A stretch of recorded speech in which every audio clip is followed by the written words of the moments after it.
We are learning today that President Trump is planning to dismantle another Obama-era policy, this on affirmative action. This is according to a source familiar with the president's plan. The Obama-era policy laid out legal guidelines for any schools looking to use race as an admissions factor to promote diversity on campus.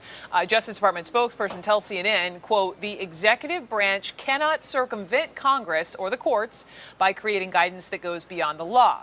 The Justice Department remains committed to protecting all Americans from all forms of illegal race-based discrimination." So we'll start there. I have with me defense attorney Sarah Azari and civil rights attorney Charles Coleman Jr. Great to see both of you guys. Thank you. To you first, since I haven't seen you the longest, Yes. I'm gonna start with you just on if a school wants to still use affirmative action in their admissions, they still can, correct? Absolutely. The law has not changed, which is why this is very interesting as far as a political play from this administration. The law on affirmative action has not changed. The Supreme Court has not struck down affirmative action. The last case that went before the court, Justice Kennedy did, who's now retiring, obviously. He left it open. Did leave it open. He did leave it open, but it has not changed. And so we need to be very clear about that. What these guidelines from this prior administration did was simply explain to schools how they can most easily and most directly use affirmative action with respect to their admissions. What this current administration is attempting to do is basically to suggest that the Obama administration made it easier for affirmative action to be applied during admission, when in fact they did not. The law hasn't changed, and this is, in many respects, smoke and mirrors in a political play by the Trump administration. On the political play, we were just talking to Joe Biskupic about this, whoever the president selects, right, as his nominee, and obviously has to go through the confirmation process for the Supreme Court. But how will all of that swirling affect this? Well, look, let me just first say this, is that this administration has a great disdain for diversity. I mean, what is happening here right now is very consistent with what the Trump administration has been doing. You've got, the border, brown people coming in, they're MS-13, they're criminals. You've got the people in Charlottesville, the white supremacists who were fine people, as described by Donald Trump. And now you have a way by which they're trying to get rid of diversity on college campuses. So I think this is absolutely consistent. It's a trend that we've been seeing.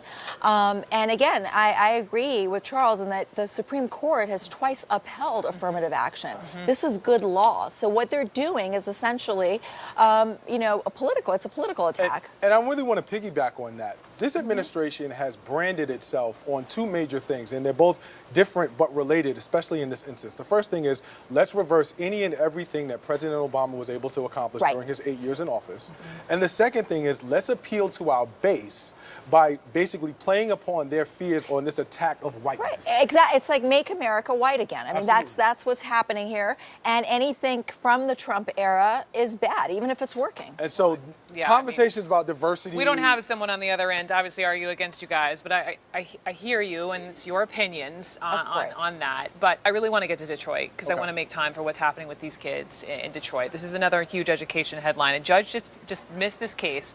This was a case that was actually brought on by the students themselves, suing educational officials in Michigan, saying that they were denied access to a quality education. And they pointed to, the schools, the overcrowded classrooms, lack of textbooks, black mold, rodents, didn't have pins. There was even, I think, one 8th grade student who said he had to teach 7th and 8th grade math for a month because they couldn't find a teacher.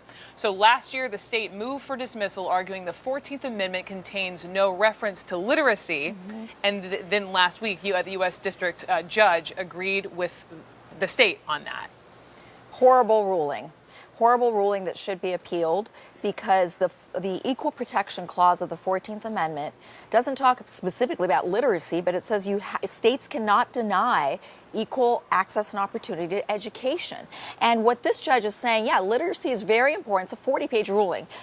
He acknowledges the importance of literacy. But then it's not up to the state to make sure kids are literate? Exactly. He's saying so long as the schools run. And that's the question here. You've got a warehouse that's chaotic, that's filled with roaches, extreme temperatures, no books, no teachers.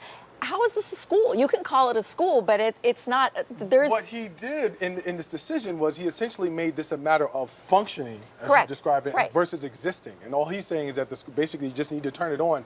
how it works or whether it works or how effectively it works is not up to the state, And which is really So if problematic. the states, hang on, because I had to read this thing through to try to understand. If it's not up to the states to make sure kids are literate, if they're in public schools, then whose job is it? It is up to the states, but he's saying they've done their job. They provided schools. But they're clearly not doing their job. They're 'cause the clearly kids- not. They clearly don't have equal access to education because these are the schools in low-income Black neighborhoods. And to that point, we cannot ignore the racial element to this story and to Absolutely. this decision. DPS, Detroit Public Schools, right now has a population of over 80% Black students. 20% of their overall student population is on IEP, individual education programs, which need means more that help. that requires them to have a little bit more assistance, whether they have behavioral issues or whether they have academic learning challenges. This population that is being marginalized in this direction, in this way, by this decision, this is not by accident. This is intentional. If this were the other way around, if DPS had 83% of white students and that were underperforming in the manner that has been described by these plaintiffs in this case, you better believe that Secretary of Education DeVos would be on a private plane to land in Detroit and figure out what was going on. So when you talk about this decision, you can't ignore the racial element and its impact on what's going on. So just quickly, what happens to the kids? Is Well, this I mean, it? these kids, they can appeal this ruling, and I think they should. Absolutely. To a higher court. This was a U.S. district courts. They'd have to go to the Court of Appeals because I think it's a completely erroneous ruling. The judge is going through and explaining the importance of literacy in education, but then he's saying the states have done their job. And looking down the line really quickly, Brooke, from a political perspective, this actually plays into what this administration wants to do in terms of pushing the notion of school choice. Because when public schools fail, the idea is, well, if your school isn't performing, then you as a parent should have the option to put it out. Okay. The reality is, though, that choice is a fallacy for so many of the people who are affected by this decision. Charles Coleman Jr., thank you. Sarah Azari, thank you so you. much as Thanks. well on both of those stories.